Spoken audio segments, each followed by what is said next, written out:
Hello and welcome to my channel. My name is Mia. Today's video is going to be a book review. I'm going to be reviewing Falling Into Place by Amy Sang.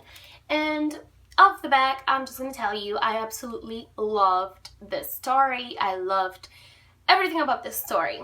I read this book as part of the Anti-Bully Reads Readathon. In the story, we're getting to know events that took place in Liz's life that may have driven her to do what she did. Liz Emerson is the powerful, popular, beautiful girl in school. She's got it all. She's got strength. She's got popularity. She can convince anyone of anything that she says, and unfortunately, she does not use these powers for the good. She uses them for the bad. She is, in a way, a typical mean girl, and deep inside, her actions and the way she treats others is strongly affecting her. It is crumbling from the inside out, and she doesn't really know what to do. She wants to stop the way she acts. She wants to change her life, and she wants to change the things she's done, and she feels that she needs some kind of punishment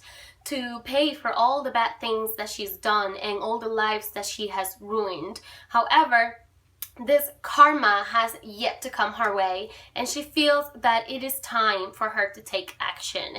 She feels that there is perhaps something she can do in order to make the world a better place, and that would be to end her own life.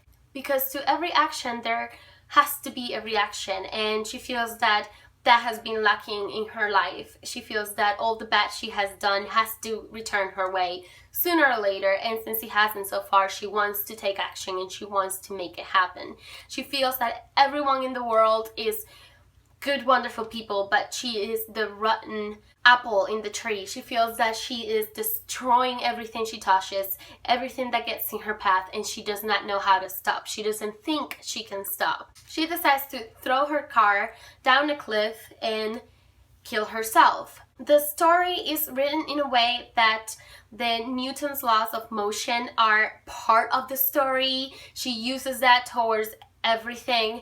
The narrator is unexpected. I did not have a clue who the narrator was until they revealed it, and it was so surprising, and I loved who the narrator was. I think he just made the story that much better, but I really had no idea who the narrator was. This girl, Liz Emerson, was not always the mean girl in school. It's something that just started to happen, and she wanted to stop it, but she never really knew how. So it became like a domino effect. Like everything she did just kept on creating other events in a similar way or with a similar outcome. And she was starting to really hate herself for everything she had done. She felt she was hurting not just innocent people that just happened to be in her path, but also those who she really cared for. And those were the guilts that were truly tugging at her heart and truly destroying her from the inside. She had all of this turmoil inside of her. She kept crying, and she was so depressed and devastated, and nobody around her noticed because everyone was dealing with their own things and nobody really noticed her, which also went to show her how much she deserved to leave this world and to hopefully improve it by doing so.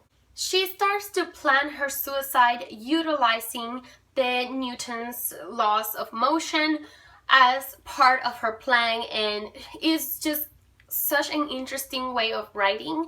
I have to say, I didn't expect to love this book as much as I did, but as I kept reading, I kept getting drawn into the story, and I was so invested by the time the story was over. I cried quite a lot with this story, and also you get to see how other people view Liz, because basically the story is telling you not just how she is planning to commit suicide and how she felt herself, but also how others felt about her and how others view her from the point of view of somebody that was victim to her bullying, to the point of view of her friends who have also been in some way victimized by her, and it was just such an interesting read. I have to say, I was emotionally and mentally involved throughout most of the story. At the beginning, I was just a little bit confused because I had a specific idea of what the story was about, and as I started reading, it was not necessarily what I had originally thought that it was. But I am very glad I picked this book up. I'm very glad it was recommended on the Goodreads Auntie Bully Reads Readathon list of recommended books or whatever. I really loved it. I ended up feeling bad and understanding Liz, which is something that I really didn't expect, but it happened. I was feeling for her towards the end of the story. It also made me reevaluate the things that I have done in my life, reevaluate how I have thought sometimes of people who may have hurt me throughout my life by saying a specific mean thing or by creating a rumor or whatnot, you know. I feel that perhaps those people suffer even more by their actions than I by the consequences of their actions. I do recommend everyone to read it. I just don't want to give any spoilers out, so I think I'm going to leave it at that. But everyone should read this story and find out what happened to Liz. Did her plans work? Did her calculations prove out to be correct or not? I don't know. You will have to read it to find out. Anyways, this is my book review for Falling into Place by Amy Sang. I hope you enjoyed it, and I will see you very, very soon on another video.